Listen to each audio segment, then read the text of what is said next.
நடிகர் விவேக் போன்றவர்கள், நடிகர் ராஜேஷ் போன்றவர்கள், ஜெயம் ரவி போன்றவர்கள், வெற்றிமாறன் போன்றவர்கள், அதேபோல் ஏராளமான திரைத்துறையைச் சேர்ந்தவர்கள் இந்த நிகழ்ச்சிகளில் தொடர்ந்து கலந்து கொள்ள வைப்பதற்கான காரணம், இந்த மரங்கள் நடுகிற இந்த பணியை தனி ஒருவனாக நானோ அல்லது கிருஷ்ணமூர்த்தியோ, துரைராஜோ, மகேஷோ செய்வதை காட்டிலும் திரைத்துறை பிரபலங்கள் இந்த பணியில் ஈடுபட்டு இது அவர்கள் செய்யும் போது மற்றவர்களுக்கு ஒரு பெரிய அளவிலான விழிப்புணர்வாக அமைகிறது.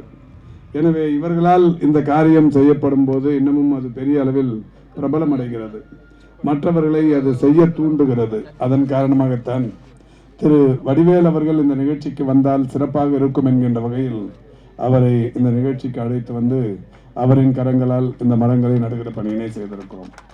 பொதுவாக அண்மையில் ஏற்பட்டிருக்கிற 2 மிகப்பெரிய சேதங்கள், மிக்ஜாம் புயலின் சேதம் சென்னையை வாட்டி எடுத்தது. சென்னை, செங்கல்பட்டு, காஞ்சிபுரம், திருவள்ளூர் ஆகிய 4 மாவட்டங்களில் ஏற்பட்ட பாதிப்பின் வடுக்கள் இன்னமும் மறையாத சூழலிலேயே இன்றைக்கு தூத்துக்குடி, கன்னியாகுமரி, திருநெல்வேலி, அதேபோல் நம்முடைய தென்காசி போன்ற 4 மாவட்டங்களில் மிகப்பெரிய அளவிலான பாதிப்பு இன்றைக்கு தலைவிரித்து ஆடிக்கொண்டிருக்கிறது. இந்த 2 பாதிப்புகளுக்குமான மிக முக்கிய காரணம் இந்த மரங்கள் என்பதை நீங்கள் அன்பு கூர்ந்து உணர வேண்டும்.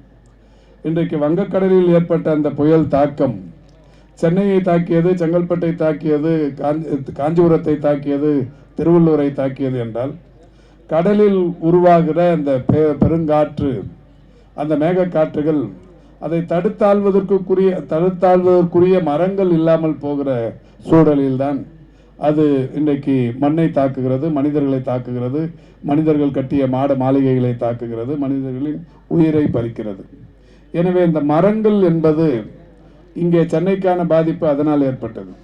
தூத்துக்குடியில் அரபிக்கடலில் ஏற்பட்ட அந்த பெருங்காற்றை தடுத்தாள்வதற்குரிய அந்த மேற்கு மலை தொடர்ச்சிகளில் இருக்கிற மரங்கள் ஒரு 200-300 அடி அளவுக்கு உயர்ந்திருந்த மரங்கள் ஒரு காலத்தில் இருந்தாலும், அது பிற்காலத்தில் ஒரு நூற்றாண்டுக்கு முன்னால் அல்லது ஒரு 3/4 நூற்றாண்டுக்கு முன்னால் அந்த மலைகள் எல்லாம் இன்றைக்கு தோட்ட பயிர்களாகவும், காப்பி தோட்டம், டீ தோட்டம் என்று அது மாதிரியான ஒரு குறுகிய பயிர்கள் வளர்க்க தொடங்கியதன் விளைவு ஒரு 200 அடி 300 அடி இருந்த மரங்கள் எல்லாம் காணாமல் போனதால் இந்த கடல் காற்றை தடுத்தாள்வதற்குரிய அந்த நிலை குறைந்து போன நிலையில் இன்றைக்கு ஒரு அதிகன மழை தூத்துக்குடி போன்ற இடங்களில் பெய்து இன்றைக்கு மிகப்பெரிய பாதிப்பை உருவாக்கி இருக்கிறது.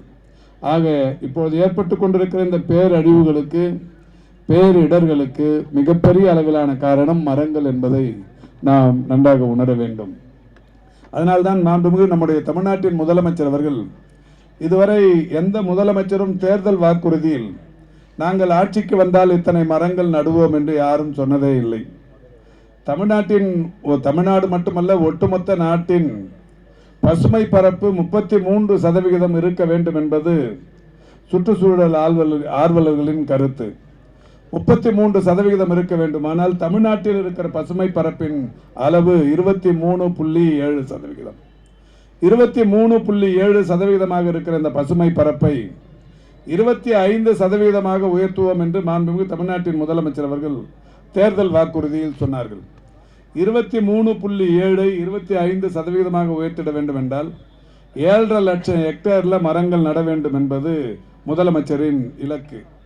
அந்த வகையில் தேர்தல் வாக்குறுதியிலேயே இதை சொன்னார்கள். சொன்னதோடு நிற்கவில்லை.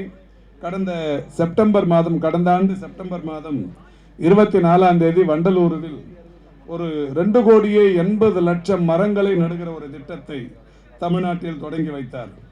அந்த திட்டம் பசுமை தமிழகம் என்கின்ற வகையிலான தலைப்பில் 2,80,00,000 மரங்களை நடுகிற அந்த திட்டத்தை தொடங்கினார்.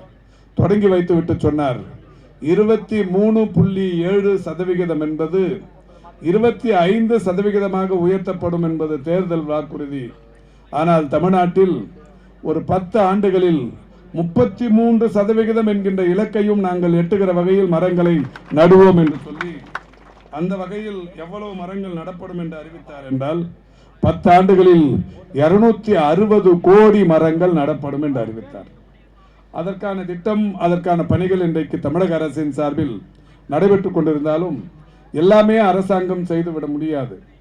260 கோடி மரங்களையும் நடுவது என்பது அரசின் லட்சியம், இலக்கு என்றாலும் மரங்களை அழிப்பது, மரங்களை காணாமல் செய்வது, மரங்களை வெட்டி விற்பது போன்ற பல்வேறு சமூக விரோத செயல்களும் ஆங்காங்கே நடைபெறத்தான் செய்கிறது. எனவே இந்த நிலையில்தான் ஒவ்வொருவருக்குமே சமூக பொறுப்பு இருக்கிறது, சமூக பிரஜை இருக்கிறது. எனவே நாம் ஒவ்வொருவரும் இந்த மரங்கள் நடுவதில் பெரிய அளவிலான அக்கறை காட்டிட வேண்டும்.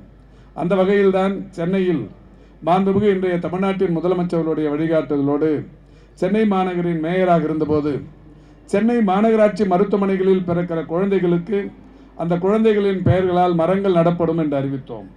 நடப்படும் என்று அறிவிக்கப்பட்டு தனசேகரன் போன்றவர்கள் எல்லாம், திரு குணசேகரன் போன்றவர்கள் எல்லாம் அன்றைக்கு மாநகராட்சி மன்ற உறுப்பினர்களாக இருந்தார்கள். திரு நண்பர் மகேஷும் அப்பொழுது மாநகராட்சி மன்ற உறுப்பினர். அந்த திட்டத்தை அறிவித்து மாநகராட்சி மகப்பேறு மருத்துவமனைகளில் பிறக்கிற குழந்தைகளின் பெயர்களால் மரங்களை நடத் தொடங்கினோம். ஏறத்தாழ 40,000 மரங்கள் அப்போது நடப்பட்டது. அந்த மரங்கள் நட்டுவிட்டு அந்த குழந்தையின் பெற்றோரிடத்தில் ஒரு கடிதத்தை தந்தோம். உங்கள் குழந்தையின் பெயரால் நடப்பட்டிருக்கிற மரம் உங்கள் குழந்தையைப் போலவே இதை நீங்கள் பேணி பாதுகாக்க வேண்டும் என்கின்ற வகையில் ஒரு கடிதத்தை தந்து அவர்களும் பெற்றோர்களும் அந்த மரங்களை வளர்க்க தொடங்கினார்கள். அதன் தொடர்ச்சியாகத்தான் இன்றைக்கு இந்த பசுமை செய்தை 2017 ஜூலை திங்கள் 1ஆம் தேதி தொடங்கப்பட்டதன் நோக்கமே சைதாப்பேட்டையில் இருக்கிற பிறந்த நாள் கொண்டாடுபவர்கள் பிறந்த நாளுக்கு கேக் வெட்டுவார்கள், கோவிலுக்கு போவார்கள், எதை வேண்டுமானாலும் செய்து கொள்ளலாம். ஆனாலும் நம்முடைய முத்தமிழறிஞர் கலைஞர்கள் வாழுகிற அவருடைய ஒட்டுமொத்த வாழ்நாளிலும் ஒவ்வொரு ஆண்டும் ஜூன் திங்கள் 3ஆம் தேதி அவர் மரக்கன்று நடாமல் பிறந்த நாள் கொண்டாடியதே இல்லை. எனவே அவர் வழியில் இந்த மரங்களை நட்டு பராமரிக்க வேண்டும் என்கின்ற வகையில் இந்த திட்டம் தொடங்கப்பட்டது மட்டுமல்ல, இந்த ஓராண்டு இந்த மரத்தை சிறப்பாக பாதுகாப்பவர்கள், பராமரிப்பவர்களுக்கு இன்றைக்கு பசுமை காவலர் என்கின்ற விருதையும் தந்து கொண்டிருக்கிறோம். அந்த வகையில் இதுவரை சைதாப்பேட்டையில் 1,10,000 மரங்கள் என்று இலக்கு நிர்ணயித்தாலும் 50,000 மரங்கள் நம்முடைய தஞ்சை பட்டுக்கோட்டை சூரப்பள்ளத்திலும் வேதாரண்யத்திலும் அதேபோல் நம்முடைய புதுக்கோட்டை மாவட்டத்தில் இன்றைக்கு நெடுவாசல் பகுதியிலும் 50,000 மரங்கள் பசுமை செய்தியின் சார்பில் தரப்பட்டிருக்கிறது. அப்படியானால் சைதாப்பேட்டையில் மட்டுமே நடப்பட்டிருக்கிற மரங்களின் எண்ணிக்கை 60,000. இன்னமும் நம்முடைய லட்சியம் 1 லட்சத்தை தாண்டவில்லை. 1 லட்சமாவது மரத்தை பெருமதிப்பிற்குரிய நம்முடைய இளைஞரணியின் செயலாளர் இங்கே சைதாப்பேட்டையில் வந்து நட்டார் என்றாலும் அங்கே தந்த அந்த 50,000 மரங்களையும் சேர்ந்துதான் 1 லட்சம். சைதாப்பேட்டையில் மட்டும் 1 லட்சம் என்கின்ற வகையில் இந்த திட்டம் சென்று கொண்டிருக்கிறது. 1 லட்சத்தையும் கடந்து தொடர்ந்து இந்த திட்டத்தை நடைமுறைப்படுத்திட வேண்டும் என்பதற்காகத்தான் இது நடைபெற்றுக் கொண்டிருக்கிறது. இங்கே மிக்ஸாம் புயலில் எவ்வளவு மரங்கள் காணாமல் போனது என்கின்ற கணக்கை நண்பர் மகேஷ் அவர்கள் இங்கே சொன்னார்கள். ஆனால் சென்னையை பொறுத்தவரை 33% இருக்க வேண்டிய அந்த பசுமை பரப்பு என்பது 5%க்கும் கீழாகத்தான் இருக்கிறது. எனவே இந்த 1400 மரங்களுக்கு ஈடாக இந்த 5000 மரங்களை நடுவதாலேயே அது 33% நிச்சயம் எட்டிவிட முடியாது. இதற்கு நாம் அனைவருமே செய்ய வேண்டிய காரியம், ஒரு மாநகராட்சி நிர்வாகமோ ஒரு உள்ளாட்சி அமைப்போ ஒரு அரசாங்கமோ மட்டுமே இதை செய்வது என்பது சரியாக இருக்காது. தமிழ்நாட்டின் மக்கள் தொகை ஒரு 8 கோடி என்றால் 8 கோடி பேரும் அவருடைய பிறந்த நாளுக்கு ஒரு மரத்தை நட்டால் மிகுந்த மகிழ்ச்சியாக இருக்கும். ஒரு 10 ஆண்டுகள் நடும்போது அது 800 கோடியாக உயரும். 260 கோடி நட்டால் 33% என்றால் ஒரு 5-6 ஆண்டுகள் நட்டாலே தமிழ்நாட்டின் ஒட்டுமொத்த மக்கள் தொகையும் அவருடைய பிறந்த நாளில் ஒரு மரத்தை நடுகிற அந்த பணியினை ஒரு சாதாரண விஷயம்தான். தங்களுடைய வீட்டு வாசலில் அவர்கள் விரும்புகிற இடத்தில் ஒரு மரத்தை நட்டால் ஒரே ஒரு 5 ஆண்டில் நாம் 33% எட்டிட முடியும். அப்படி 33% எட்டினால் எந்த பேரிடரும் நம்மை அண்டாது, எந்த விதமான பாதிப்பும் நம்மை நெருங்காது. நான் மேயர் பொறுப்பேற்றிருந்த சமயத்தில் ஜெர்மனியில் நடைபெற்ற ஒரு மாநாட்டில் பங்கேற்று அந்த உலக மேயர்கள் மாநாடு துவங்கி வைக்கிற அந்த நிகழ்ச்சியில் பங்கேற்று பேசும்போது சொன்னேன், எங்களுடைய தலைவர், அது குளோபல் வார்மிங் சம்பந்தமான, பூமி வெப்பமயமாதல் சம்பந்தமான மாநாடு, அந்த மாநாடு தொடங்கி வைப்பதற்கு இந்தியாவின் மேயர் பிரதிநிதியாக எனக்கு வாய்ப்பு கிடைத்தது. அதை தொடங்கி வைத்து அங்கே பேசும்போது நான் சொன்னேன், எங்களுடைய தலைவர் முத்தமிழறிஞர் கலைஞர்கள் அவருடைய ஒவ்வொரு பிறந்த நாளிலும் ஒரு மரக்கன்றை நட்டு பிறந்த நாள் கொண்டாடுகிறார் என்று சொன்னேன். அந்த மேயர் ஃபெடரேஷன் சேர்மன், அவர் ஒரு மாநகரத்தின் மேயர், அவர் இறுதியாக பேசும்போது சொன்னார், தமிழ்நாட்டில் முத்தமிழறிஞர் கலைஞர் என்கின்ற ஒரு தலைவர் அவருடைய பிறந்தநாள் விழாவை கொண்டாடுவதற்காக மரங்களை நடுவதாக சென்னை மேயர் சொன்னார். உண்மையிலேயே இது மிகப்பெரிய அளவில் பாராட்டப்பட வேண்டிய ஒன்று. நாம் கேக்கு வெட்டுகிறோம், தேவாலயங்களுக்கு செல்கிறோம், ஆனால் அவர்தான் உண்மையில் சமூக அக்கறையோடு இதை செய்து கொண்டிருக்கிறார் என்று பாராட்டி பேசினார். அவர் பேசிய செய்தி அடுத்த நாளே தமிழகத்தின் எல்லா பத்திரிகைகளிலும் வந்திருந்தது. நான் அந்த மாநாடு முடித்து 2 நாள் கழித்து சென்னையில் வந்து முத்தமிழறிஞர் கலைஞர்களை சந்தித்த போது கலைஞரே சொன்னார், நீ ஜெர்மனியில் பேசிய பேச்சு, நான் மரம் நடுவது பற்றி நீ பேசிய பேச்சு இங்கே பத்திரிகைகளில் மிக சிறப்பாக வந்திருந்தது என்று மனதார பாராட்டினார். அந்த அளவுக்கு இன்றைக்கு இந்த மரங்களின் முக்கியத்துவம் என்பதை அரசு உணர்ந்திருக்கிறது. முத்தமிழறிஞர் கலைஞர் உணர்ந்தார், இன்றைய தமிழக முதல்வர் உணர்ந்தார், நாமும் உணர வேண்டும்.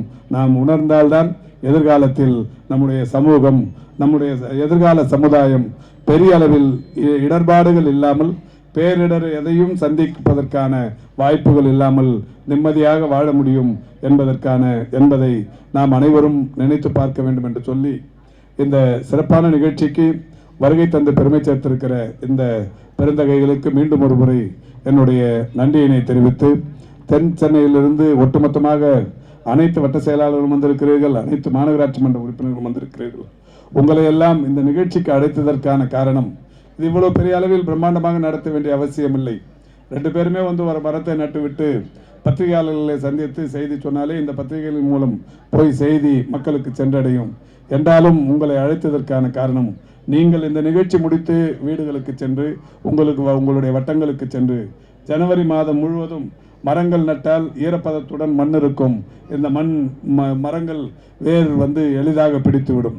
எனவே நீங்களும் உங்களுடைய வட்டங்களுக்கு சென்று ஆளுக்கு ஒரு 1000 மரங்கள் சென்னை தெற்கில் இருக்கிற 83 வட்டங்களிலும் நடுவோம் என்கின்ற அந்த உறுதியை ஏற்று இந்த நிகழ்ச்சியிலிருந்து விடைபெற வேண்டும் என்கின்ற அந்த வேண்டுகோளை வைத்து வாய்ப்புக்கு நன்றி கூறி விடைபெறுகிறேன். நன்றி, வணக்கம்.